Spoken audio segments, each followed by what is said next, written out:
सबसे पहले बात करेंगे निसार सैयद साहब से, जो कि सीनियर सहाफ़ी हैं, सीनियर तज्ज़ियाकार भी हैं। अस्सलाम वालेकुम निसार सैयद साहब, बहुत शुक्रिया प्रोग्राम के लिए ज्वाइन करने पे। विक्ट्री स्पीच में जहां पे डोनाल्ड ट्रंप ने अपनी लोकल पॉलिटिक्स के हवाले से बात की, वहां 2-3 सिर्फ खारजा मामलात पे उन्होंने इस काबिल समझा कि वो अपनी विक्ट्री स्पीच में आउटले कर सकें कि उनकी पॉलिसी क्या रहेगी। एक, सरहदों को सील करना और दूसरा जंग बंदी करना। और इसी दोनों अहम मामलात पे ट्रंप ने अपनी इलेक्शन कैंपेन चलाई भी, और इस इलेक्शन कैंपेन की बुनियाद पे अब वो एक बार फिर सदर मुंतखब हुए भी। तो जो दो बड़ी जंगें इस वक्त जारी हैं अमेरिका के मातहत मशरक़ वस्ता में और यूक्रेन में, क्या कोई बहुत बड़ी तब्दीली इसमें मुतवक्के हो सकती है निसार सैयद साहब? जी, आपका सवाल बहुत अहम है। जिस तरह की बात ट्रंप साहब ने करी है अपनी गुफ्तगू के अंदर कि वो जंगबंदी नहीं चाहते, वो जंगबंदी चाहते हैं, वो जंगों को तवालत देना नहीं चाहते, और उन्होंने अपने साबिक़ा दौर का भी रेफरेंस दिया कि जिसमें उन्होंने कोशिश करी कि जंगे ना हो। उन्होंने अफगानिस्तान से अपनी अमेरिकी फौज बुलाई, दाइश के खिलाफ उन्होंने ऑपरेशन की बात करी। तो इसमें हमें ये देखना पड़ेगा कि ट्रंप के दौर में, पिछले दौरे हुकूमत में मिडिल ईस्ट में उन्होंने क्या किया और यूरोप के साथ क्या किया। तो मिडिल ईस्ट में हमें नजर आता है कि ट्रंप ने बैतुल मक़दस को, जो एक न्यूट्रल जगह थी, उसको जो है इसराइल का कैपिटल करार दिया। एक बहुत बड़ा कंट्रोवर्शियल डिसीजन था जो सामने आया, और उन्होंने तमाम सिफारत खानों को कहा और दुनिया के ममालिकों के अपने सिफारत खानों को जो है तल अवीव से हटा के बैतुल मक़दस से मुंतकिल करें, जबकि वो मुसलमानों और यानी फ़लस्तीन और इसराइल के दरमियान एक इख्तलाफ की जगह थी, क्योंकि मुसलमान इसको क़िबला अव्वल गर्दानते हैं और वो नहीं चाहते थे कि बैतुल मक़दस को इसराइली कैपिटल करार दिया जाए। तो ट्रंप ने यूएन रेजोल्यूशन की मुखालफत करते हुए उसको सबसे पहले उसको इसराइल का कैपिटल डिक्लेयर कराया, और दीगर अपने मुल्क के बाद दीगर ममालिक को भी तशवीक करी कि वो वहां पर आए। दूसरी बात, वो नेतन्याहू के बहुत ज्यादा सपोर्टर रहे। आपने आज देखा कि सबसे पहले उनको जो मुबारकबाद दी वो नेतन्याहू ने दी है। दूसरा, उन्होंने इब्राहिमी अकॉर्ड के नाम पर या डील ऑफ सेंचुरी के नाम पर मुस्लिम ममालिक को फोर्स किया कि वो इसराइल के साथ ताल्लुकात को, सिफारती ताल्लुकात को बहाल करें, यानी मसला फ़लस्तीन को फरामोश कर दें और इसराइल को तस्लीम करें, जिसमें उन्होंने बहरीन से, मुत्तहिदा अरब अमारात से, मराकश और कई ममालिक से फोर्सली जो है वो इसराइल को तस्लीम कराया, और कोशिश करी कि सऊदी अरेबिया भी इसकी तरफ गामजन हो, यानी मसला फ़लस्तीन को मुकम्मल तौर पर इस्लामी दुनिया भूल जाए। लेकिन 7 अक्टूबर को जो तूफान अक्सा अभी जो शुरू होता है, उसमें हमें दिखाई देता है कि फ़लस्तीनियों ने एक बड़ी रेजिस्टेंस करी है, हजारों जानों को कुर्बान किया और कोशिश करी है कि मसला फ़लस्तीन फरामोश ना हो और इस्लामी दुनिया फ़लस्तीन के साथ खड़ी हो, ना कि यूएस प्रेशर में आकर जो है वो इसराइल को तस्लीम कर ले।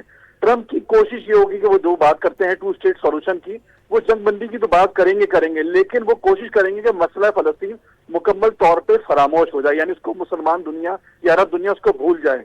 दूसरी बात यह कि वो लबनान और इसराइल की जंग को खत्म करने की बातें करते नजर आए हैं अपनी इस प्रेसिडेंशियल स्पीच में जब वो कॉन्टेस्ट कर रहे थे, लेकिन उसमें जो बेनिफिशियरी है आपको पता है वो इसराइल है। इसराइल ने जहां गजा को तबाह किया है, वहां उसको जो मुश्किलात का सामना करना पड़ा है वो साउदर्न लेबनान में सामना करना पड़ा, जहां उन्होंने लैंड इन्वेजन की कोशिश करी और वहां पर उनको भारी जानी और अफकरी नुकसान उठाना पड़ा है। तो इसलिए हमें ये नजर आता है कि मिडिल ईस्ट में ट्रंप की पॉलिसी इसराइल की फेवर में ही रहेगी। ट्रंप कोई बड़ा ऐसा इकदाम नहीं करेंगे कि जिससे फलस्तीनियों को या इस्लामी दुनिया को या मुस्लिम ममालिक को फायदा हो। हाँ, ये हम कह सकते हैं कि बाइडेन इंतजामिया के बरखिलाफ ट्रंप जो है वो सऊदी अरेबिया के साथ अच्छे ताल्लुकात लेके चलेंगे, और उन्होंने अपनी प्रेसिडेंशियल स्पीच में भी कहा था कि उनके मोहम्मद बिन सलमान और उनके वालिद जो है किंग सलमान से बहुत अच्छे ताल्लुकात रहे हैं, और वो उनको दूध देने वाली गाय के तौर पे कंसीडर करते आए हैं। आपको पहले भी पता है, देखा है आपने कि उन्होंने उनसे पैसे ही लिए हैं। तो ये सारी चीजें हमें जो है वो नजर आती रहेंगी ट्रंप के मामलात के अंदर, और ट्रंप बहरहाल एक जो है वो एक गैर मुतवाज़िन शख्सियत के हामिल रहे हैं, इसीलिए अमेरिकन सिक्योरिटी एस्टेब्लिशमेंट भी उनके आने की मुखालफत करती दिखाई देती है।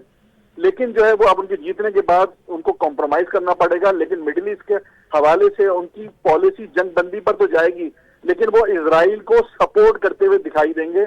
आप इसमें कोई बड़ी चेंजिंग जो अमेरिकन पॉलिसी में नहीं देखेंगी। दूसरी बात ये कि हम कह सकते हैं कि रशिया के हवाले से ट्रंप जो है वो सॉफ्ट कॉर्नर रखते हैं, और वो यूक्रेन जंग को बंद कराएंगे, यानी वो यूक्रेन जंग को मजीद आगे प्रोलॉन्ग नहीं होने देंगे। उसको हम देखते हैं कि वो जल्दी बंद होगी, और यूरोप की ख्वाहिश के बरखिलाफ जो है वो और अमेरिकन सिक्योरिटी एस्टेब्लिशमेंट की ख्वाहिश के बरखिलाफ यूक्रेन जंग ज्यादा तवालत इख्तियार नहीं करेगी और उसको बंद होना पड़ेगा। तीसरी बात जो अहम ये कि वो चाइना को बहरहाल कहीं ना कहीं कॉर्नर करेंगे, खास तौर पे वो उसको जंग की सूरत में नहीं, वो इकोनॉमिकल चाइना को कॉर्नर करने की बात करते हैं, चाइना की ट्रेड को बायलैटरल करने की बात करते हैं। वो चाइना के साथ जो है वो बात करते हैं कि चाइना की जो एक्सपोर्ट्स हैं यूएस की तरफ, उसके साथ साथ वो यूएस को भी इतना ही स्पेस दे अपनी मार्केट के अंदर। तो ये वो खास चीजें हैं जो इंटरनेशनली ग्लोबली ट्रम्प की शख्सियत में हमें दिखाई देंगी। पाकिस्तान में जो लोग खुश हो रहे हैं कि ट्रम्प के आने से उनको कोई रिलीफ मिलेगा, तो मेरा नहीं ख्याल कि ट्रम्प का कोई खास इंटरेस्ट है इस हवाले से दिखाई देगा। खुसूसन 6 महीने तो कुछ भी नहीं दिखाई देगा, और अगर दिखाई भी देगा तो कोई खास इतना नहीं है। जिस जमाने में ट्रम्प का टेन्योर था पहला और उसके लास्ट मंथ या लास्ट ईयर चल रहे थे, उस वक्त अमेरिका की ख्वाहिश थी या ट्रम्प की कि वो अफगानिस्तान से एग्जिट करे, तो इसलिए उन्होंने पाकिस्तानी उस वक्त की हुकूमत को बहुत ज्यादा लेवरेज दिया, उनसे डायलॉग किए। लेकिन अब जाहिरन हमें ट्रम्प का इस एरिया में कोई खास इंटरेस्ट दिखाई नहीं देता।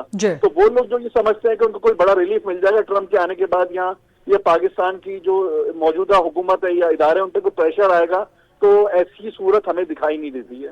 ठीक है, बहुत शुक्रिया निसार सैयद साहब आपका डिटेल एंड कॉम्प्रिहेंसिव एनालिसिस के लिए।